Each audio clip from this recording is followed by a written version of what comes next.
everybody. KC0VII Tom. This is KD0TLJ Joyce, and this is Belle.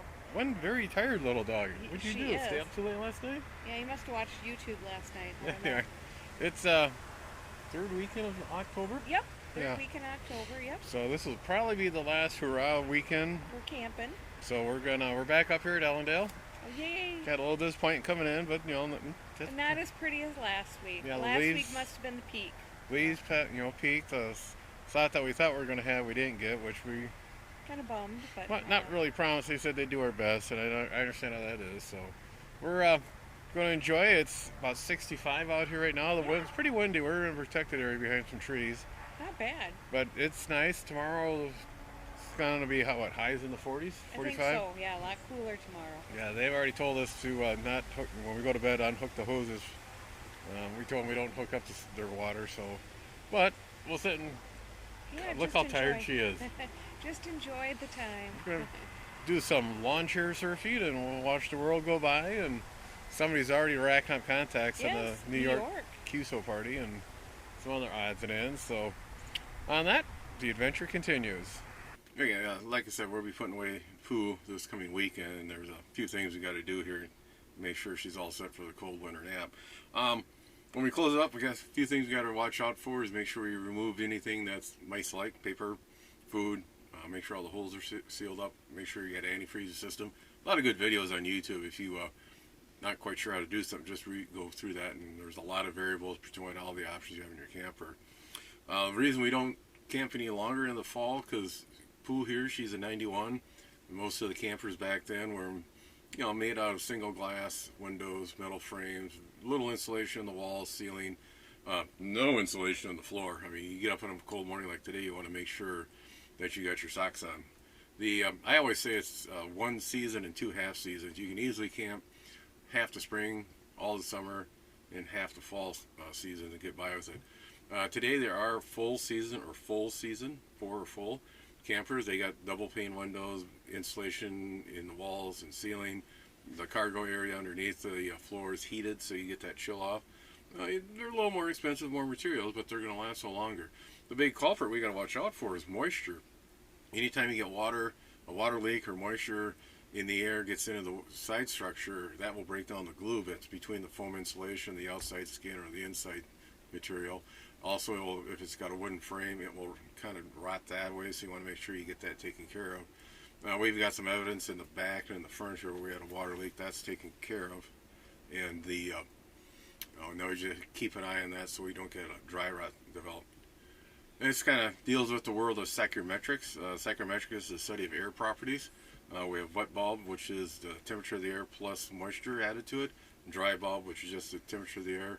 Dew point, that's the temperature of a surface that moisture will start condensing out of. So if you have a glass, you take a glass, put ice in, put your favorite beverage on top. Once the surface of that glass gets to the dew point or below, that's when we start having moisture condensing out and running down the side. We all seen this in the summertime. We have relative humidity, which is a poor way to measure water moisture.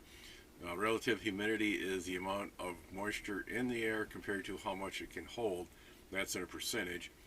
If you would take a box here, we'll say that's 1 foot by 1 foot by 1 foot. It was at 70 degrees at 50% relative humidity. Raise that up to 90, that relative humidity would drop down. We haven't added any more moisture, but warm air can hold more moisture than cooler air. It may drop down to like 25-30%. And on the other hand, if we'd run that temperature down, say 50 degrees, now that relative humidity is going to go up. You'll probably go from 50% up to 70%. It's not a good way to measure it. It's just an easy way. Then we got grains. That's the amount of moisture that we actually measure in the air. That's a better way, but not too many people understand what grains are. Dew point, there's only a few people out there in their careers that handle it. Aircraft pilots, they like to know the dew point because when the air is sucked through the engine, that drop in pressure at certain dew points will cause icing inside the engine and get a lot of ice so you don't fly anymore.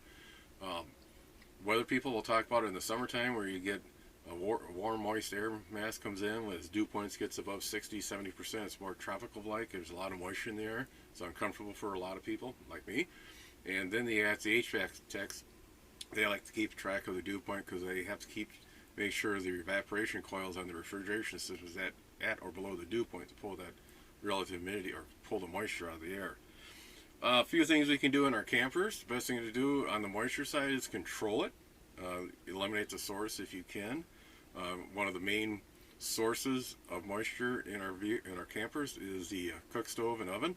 Anytime you burn propane in a non-vented appliance, you're releasing light and heat from the flame along with carbon dioxide, carbon monoxide, hydrogen, and oxygen. Hey, H2O. So you got to be careful that if you're cooking on the stove. And this is just from the burn. Now, if you're going to throw a pot of chili on or cook some bacon or whatever, you're releasing more moisture. So make sure you run your range hood on that. If you have like a Mr. Buddy heater or a little heater, or there's a couple of those, the ceramic style heaters that are non-vented. Again, be careful on those because they are putting a lot of moisture in the air along with carbon dioxide and carbon monoxide. If you run one of those, make sure you crack a little window, get some fresh air in, and also have a carbon monoxide detector along with your smoke detector. Carbon monoxide poison is not fun. Carbon monoxide is odorless, colorless, tasteless. You don't know you're succumbing to it. It's more like flu symptoms. You get upset stomach, headaches. So you got to be careful on that. So the propane furnace in your campers, it's got 2 ports on the side of the camper. It brings in fresh air for the combustion chamber.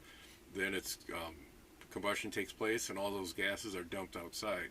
The chamber is surrounded by a piece of metal, and cabin air from the camper is ran across that surface, part of that heat exchanger, and dumped back here. There's no exchanges of air masses. You're not burning the air and dumping it in your camper. That gets burnt and dumped outside, and you're taking cold cabin air and running it across that heat exchanger and dumping back in. Also, if you have electric heat, the camper here, we have a strip heat in the air conditioner. We've been running that a lot in the fall and the springtime. It does a very good job keeping the temperature. You can't walk in at a 50-degree temperature and expect it to be at 70 in a couple hours. It's a slow process. But once you're at 70, a lot of times we'll run the heat pretty hard in the camper when we pull in. That when we get all parked and turn on that heat, it will maintain it fairly decent. So on that, the other source you can do is if you take a shower or wash dishes, make sure you wipe everything down. You don't want to have any, standing water on the side, droplets on the side of the shower stall or in the sink. Make sure you wipe all that down and wring out the washcloths or the towel, chamois, whatever you're using to wipe it up, down the drain. Another source is people, and we really can't control that because the more the merrier when you go camping.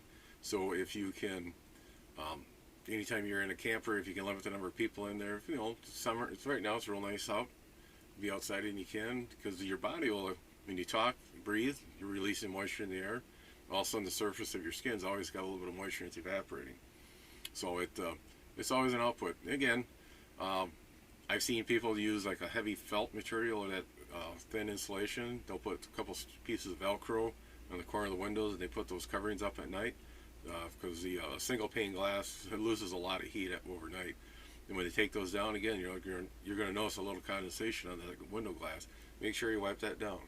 What we do in the front here, we'll drape a sleeping bag over the entrance to the driver's compartment because you got a great big windshield and the 2 side windows. It loses heat quite fast overnight.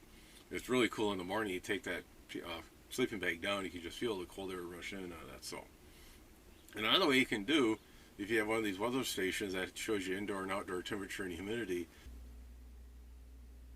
if it's drier outside, the humidity is less outside, crack a window and run your vent fan, bring in that outside air in a little bit, and that'll help dry out the camper.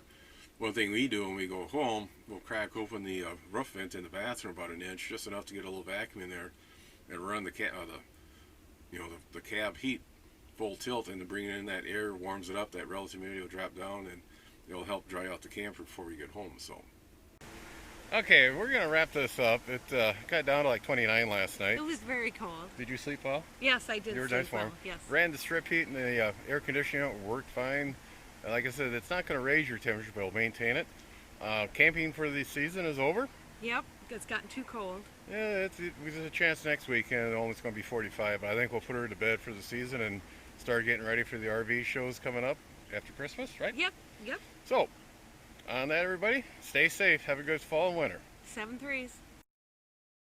Be sure to tell your friends, neighbors, other hams, Subscribe, hit that bell to get notification when new videos come out. Add comments below. 7-3 everybody.